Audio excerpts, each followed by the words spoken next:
खड़ी है। ये अलग से ये आयत में ये देना है। ठीक है जी।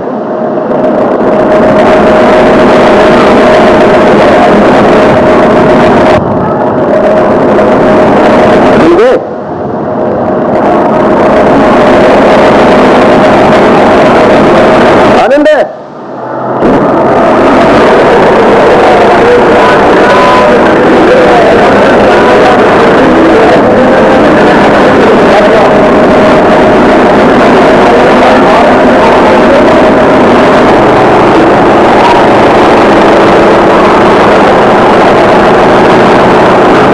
इसलिए बताया कि गुरु गोविंद दोनों खड़े, एक तरफ मटका में पानी रखा, एक तरफ नलका।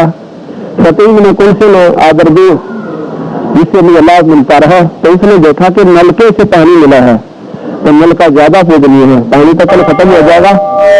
इसी प्रकार कहते हैं कबीर हरि के रेत का और गुरु की संग में जा, कबीर गुरु जो रेत जाता फिर हर नीक रहता है। मटके का पानी जैसा आपका प्रारंभ संस्कार खत्म हो गए, शुभ कर्म, आप फिर गुरु के पास जाइयो और वहां से मटका फिर भरवाइयो। अगर पानी नलका खराब हो गया तो पानी को नहीं मिला। गुरु आपसे विमुख हो गया, उनके आपके प्रति उनके कोई ऐसा आ गया भावना, तो फिर आप इस लाभ से वंचित हो जाओगे जो कि गुरु से पाना था। ज्ञान प्रकाश, अब कहते हैं ज्ञान प्रकाश गुरु मिले, दो जन बिसरे जाए, इन्होंने कहा 100 जन बिसरे जाए। अब उसमें परमात्मा में मुश्किल से गया नहीं और समझ किया नहीं ज्ञान।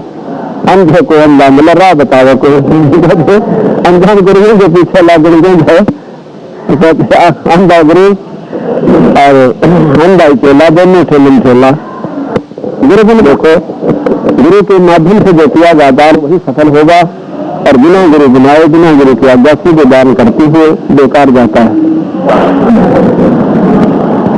आगे सुनिए।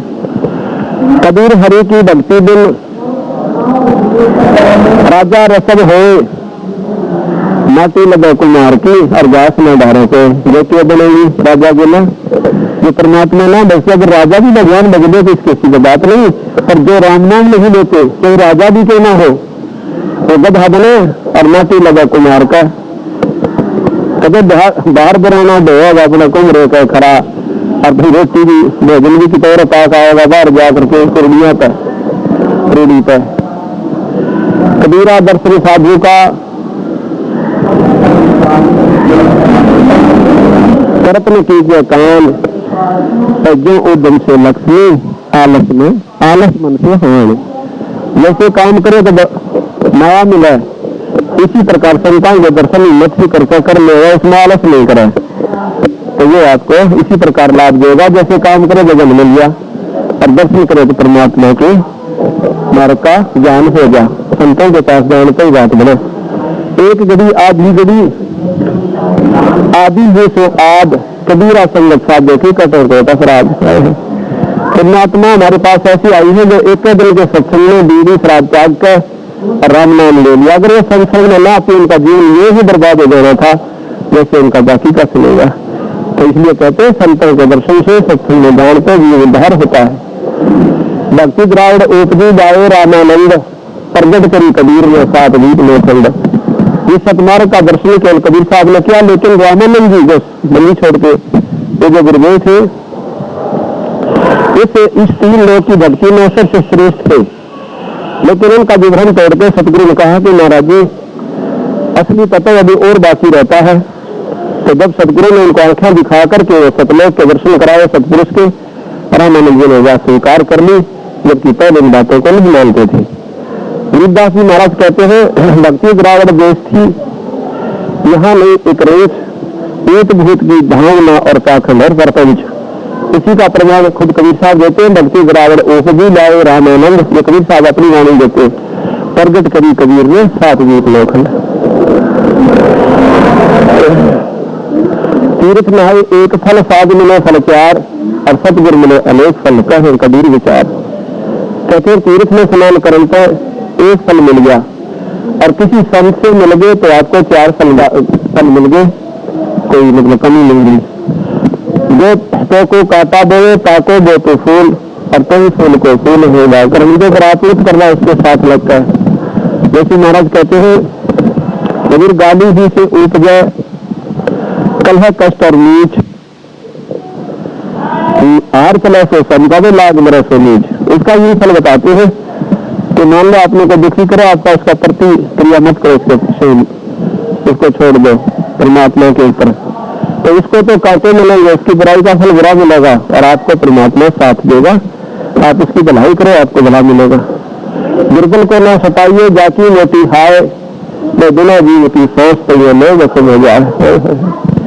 कहते गरीब आदमी ने दुखी ना करिए, जो दुर्लभ होते दुर्बल होते हैं वह बेचारे कुछ प्रतिक्रिया तो कर नहीं सकते, वो केवल ईश्वर की तरफ रहा करते हैं बुरी तरह, और वो कराहट परमात्मा से टकरा कर वापस आती है और उसकी स्पीड और ज्यादा हो जाती है, और वो आकर भस्म कर देती है, खत्म कर देती है। किस प्रकार? जैसे बिना जीव की सांस ने लो को फूक दिया। भाइयों से कहने का सतगुरु का कि किसी को दुखी नहीं करना, आप सही पा लीजिए। कबीरा गर्भ ना की कभी प्राणी यहाँ से कूच कर जाए और फिर घास दो मोटी राख बना ली शमशान घाट पर और गजे लेटा करेंगे, इसके ऊपर पसी फिरा करेंगे, घास जाग देगा। जागत प्रीत न प्रेम रस, तुम रसनान ही राम, प्रेम और पशु संसार में तो तक मेरे देखा। जो परमात्मा का नाम नहीं लेते और प्रेम भाव से, तो वो महाराज बताओ पशु मेरे में कोई अंतर नहीं है। काम का पैदा है और मर गए। आपने बना हुआ कुटुंब, जैसे एक सूरी है, वो 18 बच्चे 12 बच्चे एक का सीजन में पाल देती है, और ऐसे ऐसे पता नहीं कितने पाल गया जी। अगर कार्य वो जीव कर गया जो मनुष्य बाहर के परमात्मा न बचता, तो पशु मरीज में कोई अंतर नहीं बताते। अपनी अच्छी साधनाओं में कोई व्रत रखे, कोई तीर्थ करे। एक प्रेम है संसारी व्यक्तियों में, एक प्रेम है राम और कृष्ण का है, और एक प्रेम है सतगुरु का। तो महाराज कहते हैं प्रेम प्रेम सब कोई कहा, प्रेम न कोई कोई, और जा मार्ग साहब मिले प्रेम कहा है। उन्हें सतमार्ग को पाकर फिर उस रास्ते में जो प्रेम भाव आपने बनाना है, जिससे मालिक मिला सत्पुरुष मिला, तो प्रेम तो सही। बाकी बहाना आपकी गलती तो बड़ी रहे, लेकिन वस्तु नहीं मिला। आपको सरप में बहाना बना लो, प्रेम बना लो, ये मुझे बहुत लाभ करेगा, तो आपकी बहाना है इसमें प्रेम पर, उसमें नहीं आपके प्रति। इसका वो स्वभाव नहीं जिसका आपने उसके प्रति प्रेम बना लिया, ये आपको काट सकता है, बच सकता है। इसी प्रकार काल की व्यवस्था में जितनी आप प्रेम बनाओगे, कितनी श्रद्धा से गलती कीजिए, आप पार नहीं हो सकते। वो सर्प का स्वभाव है काल का, कभी ना कभी दे मारेगा आपको। इसी प्रकार सतगुरु महाराज ने प्रेम बनाने का आपका भी छुटकारा होगा। इसे त्याग बैराग है, संता कई से ज्ञान और सुख पाई सब जीव भक्ति पर। महाराज कहते हैं कि विषय त्याग बैराग है, विकारों को त्याग कर आप बैराग घर में भी कर सकते हो।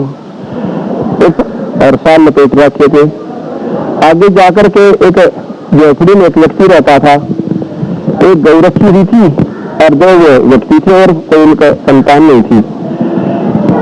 समय पर बारिश हो रही थी, सावन का महीना था, थोड़ी थोड़ी ठंडी हवा चल रही थी। राजा ने उनकी झोपड़ी के पीछे सर ले ली, क्योंकि घर छोड़ चुका था और परमात्मा में लीन हो गया था।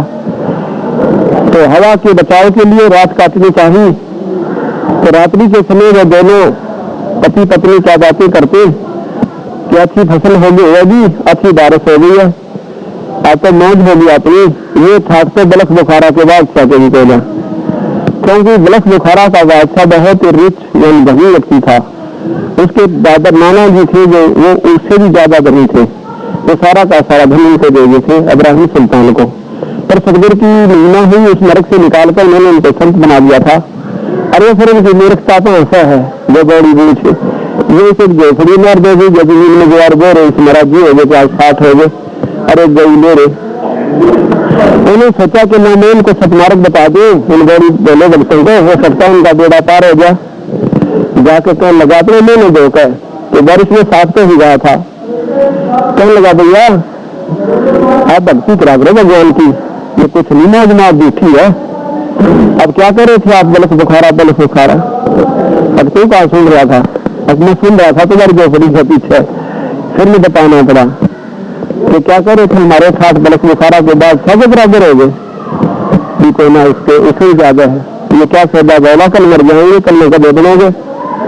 और देख मैं बलख बुखारे का बादशाह राज छोड़ दिया, उनकी बेटी कहाँ काम करे है, मैं बोले असल करते बलख बुखारे का बादशाह को ना, और जब बलख बुखारे का बादशाह राज छोड़ा तेरे के बाद बड़ी बीच नहीं, उनकी बेटी यही तो काम करे, जब तुम वो है तो तेरे के घर में कम्मा नहीं सुनी छोड़ दिया। तो वहाँ क्या कहते हैं बंदी छोड़ गरीबदासी कि रैंडी ढांडी ना पचा ये नरकंगे काग, और बलख बुखारा छोड़ दिया थी कोई पछली लाग। जो विकार काबिले हैं उनके लिए कहा है, तो पिछले संस्कारों से ही विकार छूटते ना नहीं छूटते। इच्छा सबकी खैर न काहू से दोस्ती लो न काहू से बैर। अब दोस्ती करे किससे, क्योंकि काल के उपासक, और बैर करे क्योंकर क्योंकि जीव उसके सारे। अब क्यों करने से बैर में उनको जानना है कि ये सारे बोली वाली आत्मा मेरी है, ये तो काल में जोड़ रखी अपने जीवन में बच्चे थे। अब बैर करे तो ये मेरे सारे के सारे किसने मारे किसने बख्शे, और प्रेमी में नहीं बनता कि ये मुझे पहचान नहीं रहे और इस काल की साधना करें। कबीर खड़ा बाजार में पीछे सबकी खैर न काहू से दोस्ती न काहू से बैर। कौन सतगुरु जो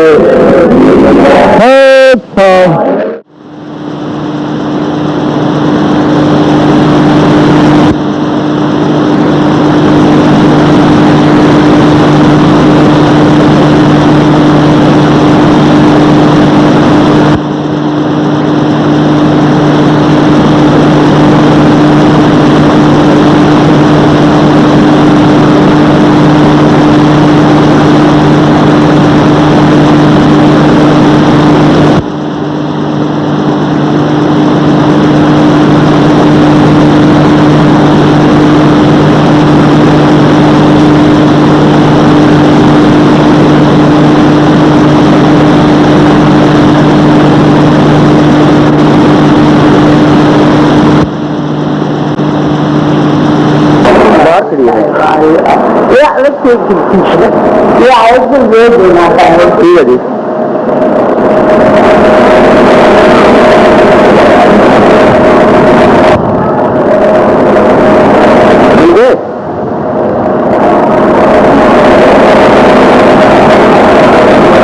आनंद है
भगत आदमी है।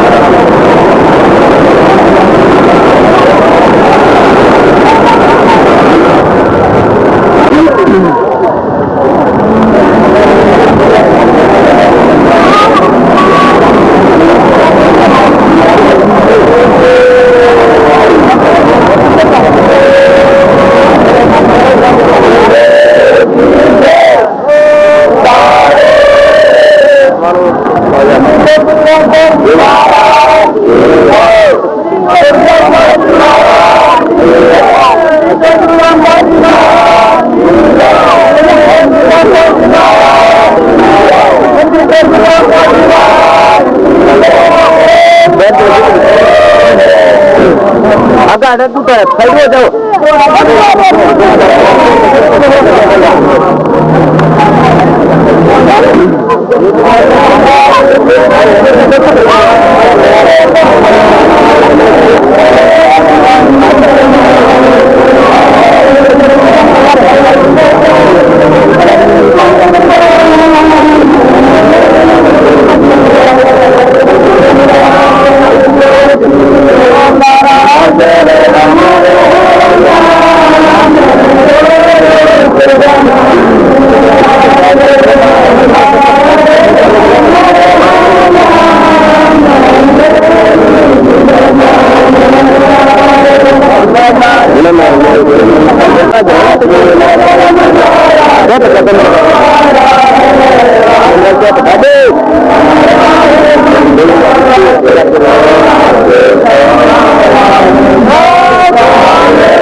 साथ बैठ गए सभी।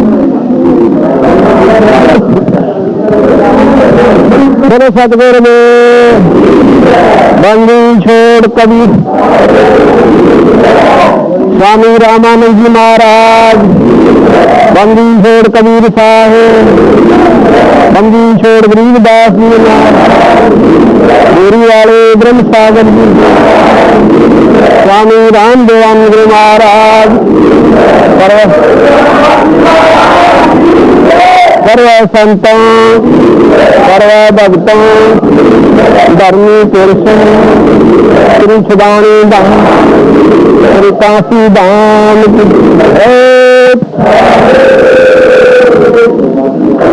सर्व संगत ध्यान से सुने। ये वो स्थान है गंगा का किनारा, जहाँ पर पूज्य स्वामी रामानंद जी महाराज स्नान के लिए यहाँ पर ब्रह्म मुहूर्त में आया करते थे। एक दिन बंदी छोड़ कबीर साहब यहाँ पर एक छोटे से बच्चे का रूप बनाकर, 2-2.5 वर्ष के बच्चे का, और यहाँ पर पौड़ियां विद्यमान थी जहाँ पर ये बना रखे हैं, ये घाट था यहाँ पर। यादाश्त वास्ते इन्होंने ये सारा संतों ने अपना ये कवर करना प्रयास कि कहीं इनकी यथार्थता गुम न हो जा, आने वाले समय में पहचान में रहा है। तो यहाँ पर वो जब लेटे हुए थे सतगुरु महाराज रामानंद जी स्नान के लिए आए, ब्रह्म मुहूर्त अंधेरा बहुत था, तो उनकी स्वामी जी की खड़ाऊ कबीर साहब के सिर पर जा लगी और बंदी छोड़ ऐसे रहने लगे जैसे बच्चा रोया करे। रामानंद जी बड़े दयालु थे, क्योंकि संत में दया परिपूर्ण होती है। बैठ के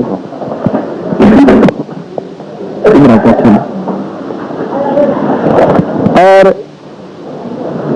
जैसे बच्चे के रूप में सतगुरु महाराज रहने लगे, इसी समय रामानंद जी ने उनको गोदी में उठाया और कहा, बेटा रो मत, राम नाम बोलो, राम नाम से सारे दुख हुआ दूर होते हैं, रोना बेटा मेरे से गलती से लग गया। ऐसा कर रहे थे। कहते हैं स्वामी जी के गले की माला जो कंठी होती थी एक वैष्णव परंपरा में, आपने कंठी पा रखी है? कंठी इनकी यहाँ कंठी है कोई ऐसा पा रखी है? होती है जैसे लंबा तिलक, एक कंठी ऐसे ऐसे, तो वो माला सतगुरु के गले में डल जाती है, स्वामी जी के गले से निकल कर। कौतुक था, सतगुरु महाराज पूर्ण परमात्मा थे, पूर्ण ईश्वर थे, और इसके बाद वो रोने से चुप हो जाती हैं। कहते हैं बेटा राम राम बोलो, सिर पर हाथ रखा, राम नाम का उपदेश दिया। सतगुरु महाराज चुप हो गए, क्योंकि रामानंद जी एक विद्वान और पंडित होने के नाते दूसरी जाति वालों को उपदेश नहीं देते थे, और बंदी छोड़ भगवान ने उपदेश देना आवश्यक समझा, क्योंकि नाम बिना जीव का गुजारा नहीं है, और एक परंपरा बनाए रखने के लिए कि बिना गुरु के जीव उद्धार नहीं हो सकता इस मृत मंडल में। और साथ में रामानंद जी के इस भ्रम को तोड़ने के लिए कि परमात्मा के दरबार में जाति पाति कोई नहीं है, ऐसा सारा कुछ सोचकर सतगुरु महाराज ने ये कौतुक किया, ये लीला की। इसके बाद स्वामी जी स्नान करने लगे और वो थोड़ी देर के बाद अंतर्ध्यान हो जाते हैं। स्नान करके जब देख रहे हैं स्वामी रामानंद जी के कहाँ गया वो बच्चा वहाँ था नहीं, वो अपने यथा स्थान पर ही अपने जैसे जहाँ पर हम लेटे हुए थे आज रात्रि में, वो उनका पुराना स्थान था जहाँ पर वो रहा करते थे अपने सपरिवार, और जो माता पिता थे वहां चले गए। अगले दिन एक स्वामी जी कुछ दिनों के बाद कहीं सत्संग कर रहे थे, तो स्वामी जी से राम महाराज कबीर साहब ने प्रश्न पूछ लिया। इस प्रश्न का उत्तर ना देकर के उन्होंने पूछा कि तुम्हारा गुरु कौन है। उत्तर नहीं दे पाए उनकी बात का, ऐसी गुड बरह से पूछा। तो उन्होंने कहा कि आपका कौन गुरु है स्वामी जी? कि मेरे गुरु को सर्व जानते हैं, क्योंकि काशी के अंदर एकमात्र महात्मा रामानंद जी थे उस समय, जो सारे विधि से पूजा को जानते थे, चारों वेदों के ज्ञाता, बाल ब्रह्मचारी योगी पुरुष थे। उन्होंने कहा कि मेरा जो गुरुदेव है वो स्वामी रामानंद जी, श्री 1008 जो स्वामी रामानंद जी वो मेरे गुरुदेव हैं। तेरा कौन है? तो स्वामी महाराज कबीर साहब कहते हैं कि वही गुरुदेव मेरे ही जो आपके पूज्य गुरुदेव हैं। इस बात का उन्होंने बड़ा अफसोस किया कि स्वामी जी तो तुच्छ जाति वालों को, नीच जाति वालों को नजदीक भी नहीं आने देती। ये ऐसा कैसे हो सकता है? पूरी शिकायत करेगा सतगुरु के सामने, और जब पता चलेगा तो झूठ बोलता है और दुनिया को गुमराह करता है। अगले दिन क्या करते हैं कि स्वामी जी के पास उसने शिकायत की, स्वामी जी ने बुला लिया सुबह सुबह। इनके आने से पहले महाराज जी ने जब कबीर साहब पहुंच गए तो पर्दा लगा लिया आगे के। क्या आप तो कहते हो स्वामी जी, वो दूसरे जो स्वामी जी थे, आप तो कह रहे हो कि मैंने उनको उपदेश दिया है। तो स्वामी जी कहते मैं उनके दर्शन भी नहीं करता है ऐसे व्यक्तियों के। आगे पर्दा लगाकर इधर कबीर साहब बैठा दिए। कहने लगे कि ये दुल्हा आ गया, दुल्हे का बच्चा। रामानंद जी 104 वर्ष के थे, कबीर साहब उस समय कुल 5 वर्ष के थे। इसमें ये वार्ता होती है। पहले 2-4 बातें करके फिर कहने लगा बैठ जाओ, मैं तेरे से फिर बात करूंगा, मैं पहले अपनी पूजा कर लेता हूँ। स्वामी जी पूजा करते थे, मानसिक पूजा करते थे। रामानंद जी आंखें बंद करके और कल्पना से ठाकुर जी की मूर्ति बनाते थे भगवान विष्णु की, और उनका श्रद्धा से स्नान करवाते थे अपने स्थान पर, और सारे कपड़े उतार के स्नान करवा के एक लंगोटी छोड़ देते थे। फिर उनको सारे वस्त्रों को स्वच्छ वस्त्र जैसे पहनाकर और तिलक लगाकर ऊपर मुकुट रख देते हैं। इस दिन ध्यान नहीं रहा कि जैसे माला डालनी भूल गए हैं कल्पना में। माला जो कंठी होती है वो गले में डालनी थी, भूल गए। मुकुट उतारा नहीं जाता पूजा के अंदर, मुकुट फाइनल होता है, फिर मुकुट नहीं उतार सकते। फिर जब मुकुट रख दिया तो फिर याद आया कि माला डालनी थी, माला डाल नहीं पाए। कोशिश की मुकुट के ऊपर से डाल दो, लेकिन वो माला मुकुट में फंस गई।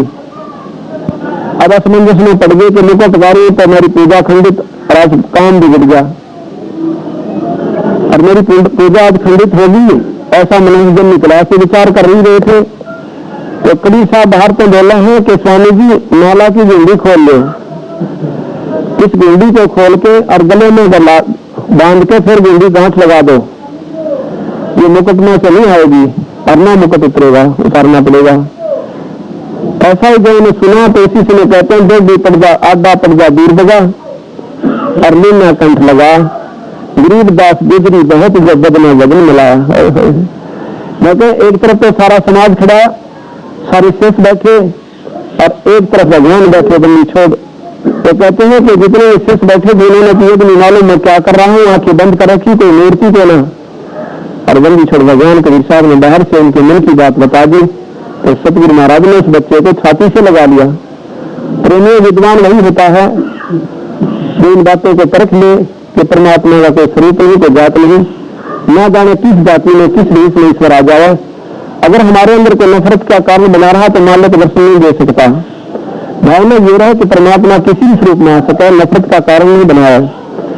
तो इस प्रकार जब उन्होंने दर्शन किए तो कहने लगा, भाई एक बात तो कबीर साहब ने तेरी मान ली कि तेरे अंदर बहुत बड़ी प्रबल शक्ति है, आप महान आत्मा हो, लेकिन आपने झूठ को बोला कि उन्होंने आपसे मान ले रखा। उन्होंने कहा कि स्वामी जी, एक दिन आप स्नानार्थ गए थे और मैं पैड़ियों पर लेट रहा था, आपका जो खड़ाऊ थी मेरे सिर में लगी थी, आपने कहा बेटा राम राम बोलो, राम नाम उपदेश देते हो, और मैंने वो नाम ले लिया और एक माला देते हैं, ये देखो ये माला आपकी मेरे गले में। रामानंद जी कहने लगा, बच्चा वो तो 22 साल की आयु का बच्चा 2 वर्ष की का होगा ज्यादा से ज्यादा, और आपकी आयु बहुत बड़ी, क्योंकि 5 साल के बच्चे बहुत बड़े हो जाते थे, 600 वर्ष पुरानी बातें हैं।